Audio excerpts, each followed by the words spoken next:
आगे बढ़ते हैं। KDNOमिक्स के फाउंडर सुशील खेड़े जुड़े हैं, उनसे समझते हैं कि मौजूदा बाजार उन्हें कैसा लग रहा है। Sushil ji, good morning. तबीयत ठीक? Good morning.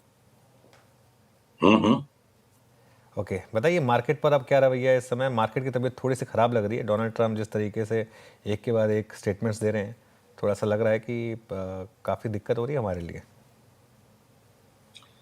डोनाल्ड ट्रंप जो आवाजें कर रहे हैं उसके कारण मार्केट एक तरफा तेजी नहीं पकड़ पा रहा, और जो हमारा अंडरलाइंग स्ट्रेंथ है, एग्जिस्टिंग स्ट्रेंथ, उसकी वजह से मार्केट एक तरफा मंदी नहीं पकड़ पा रहा।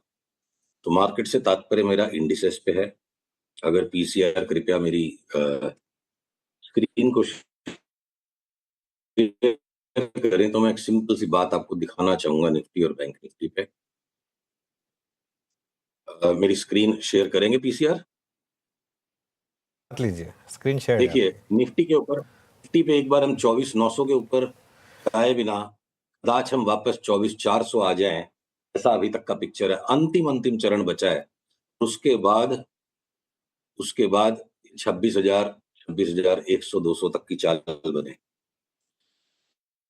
बैंक निफ्टी के अंदर हो सकता है कि हम एक बार के लिए 57,200 तक जाएं और फिर से वापस 55,232 आ जाएं।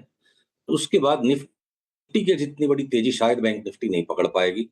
ये 58,500 तक ही अटक जाए, निफ्टी आउट परफॉर्म कर जाएगी अगले 1 से 2 महीने के टाइम फ्रेम पे बैंक निफ्टी को। ऐसा अभी तक का चित्र है। तो इंडिसेस पे ऑब्सेस्ड होने की बजाय एक एक करके जहां बहुत बड़ी बड़ी मूवमेंट वाले इंडिविजुअल स्टॉक्स में पैटर्न्स हमें मिलते जा रहे हैं, हम उन पे फोकस करते जा रहे हैं। तो बताइए स्टॉक्स में इस समय कहाँ पर आपको सबसे अच्छे पैटर्न्स दिख रहे हैं?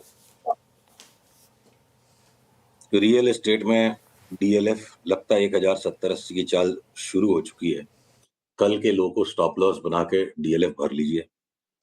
फिर अगर हमने जो डिफेंस के स्टॉक्स में बहुत अग्रेसिव चार्ट उस वक्त दिख रही थी कि बिल्कुल ही पक्का टॉप हो गया और इनका कोई डिफेंड करने वाला नहीं बचेगा, आती बीच बीच में चार्ट का ऐसा पैटर्न लगता है कि गया यहाँ से बिल्कुल डूब जाएगा, और फिर थोड़ा सा ही करेक्शन देने के बाद फिर से जोर आ जाता है।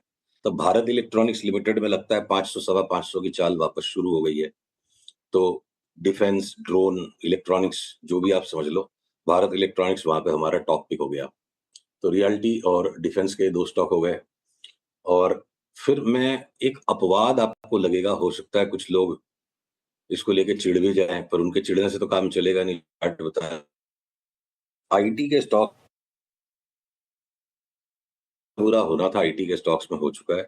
इवन टीसीएस जैसा स्टॉक जिसके रिजल्ट्स बिल्कुल ही खराब आए हैं, 20% तक का तो रिबाउंड, 3600 रुपए तक का तो भाव टीसीएस में भी अब लगता है चाल शुरू हो गई। टेक महिंद्रा में 50-55% की चाल शुरू हो गई। ये सब 6 महीने के व्यू की बात मैं कर रहा हूँ। टेक महिंद्रा में, टीसीएस में हो सकता है उन 2 महीने में 20% आके फिर एक नया लो आ जाए। और इवन विप्रो जैसा थका हुआ स्टॉक लगता है 30% की चाल इसमें शुरू हो गई। तो जहां पे किसी ने एक्सपेक्ट नहीं करना, वहां अगर मार्केट मूवमेंट दे रहा है तो सिर्फ इंटेलिजेंट होने से काम नहीं होगा, डिस्पाइट इंटेलेक्ट इमोशनली इंटेलिजेंट होकर काम करना पड़ेगा। कुल चलिए आईटी पर आप बुलिश हैं इस समय। ये कोटक महिंद्रा बैंक, इसका चार्ट क्या कह रहा है आपको? चलिए मैं आपके लिए कोटक की चार्ट को पुल करता हूँ। पीसीआर देखिए, मेरी स्क्रीन को अगर खोलें, ये कोटक महिंद्रा की चार्ट ना, जो यहाँ से इस तरह से जो गैप डाउन देके जा चुकी है 2120 के नीचे, तो इसको तो लक्ष्मण रेखा समझ लो चार्ट पे। ये जो यहाँ से जो टूटा है, 3 बार सपोर्ट था और यहाँ से चला गया बिल्कुल। इसको तो इंडसइंड बैंक में भी जैसे इस तरह का बाढ़ मच गया था, तो इसको तो भूल जाओ कि 2120 के ऊपर भी ये जाना है। और ये हो गई आउटर लिमिट। और अगर मेरे पास ऑप्शंस हैं, जो दुनिया भर के दूसरे ऑप्शंस हैं, कोटक महिंद्रा की चार्ट में साफ सुथरी चार्ट नहीं है, इसमें सौदा करके दोनों तरफ फंसने वाला काम है। तो हम कोटक महिंद्रा को पास करना चाहेंगे। पर आपने चूंकि व्यू पूछा है, क्या पता थोड़ा डिप आ जाए, डिप लेके 150-200 रुपया ऊपर बेचने जितनी जगह हो सकती है, उससे ज्यादा मेरे को कोटक में अभी तो कोई मूवमेंट चार्ट पे तो नहीं नजर आ रहा है। ओके, चलिए, जो आपने स्टॉक्स की बात की उसके अलावा कोई और स्टॉक्स भी हैं आपके रेडार पर जहां पर अगर आप चार्ट्स के साथ दिखाना चाहें, जो इस समय अच्छे लॉन्ग या शॉर्ट आइडियाज़ हैं मार्केट में?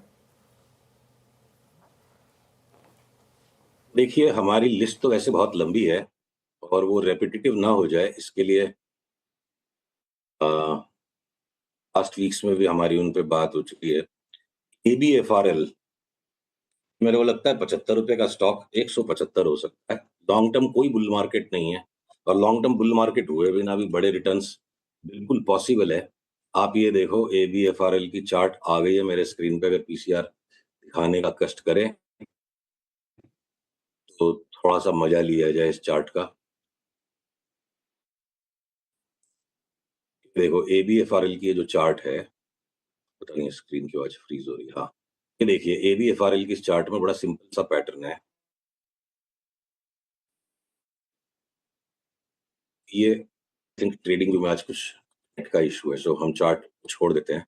ये अगर सिर्फ एक रैली पैटर्न था एबीसी और 120 तक का भाव, 60 से 120 का भाव इसका सिर्फ 4-5 महीने में हुआ था, तो पास्ट में भी इस तरह की चाल आई है और अब 75 से 175 की मूवमेंट इसमें शुरू हो चुकी है, ऐसा हमें लगता है।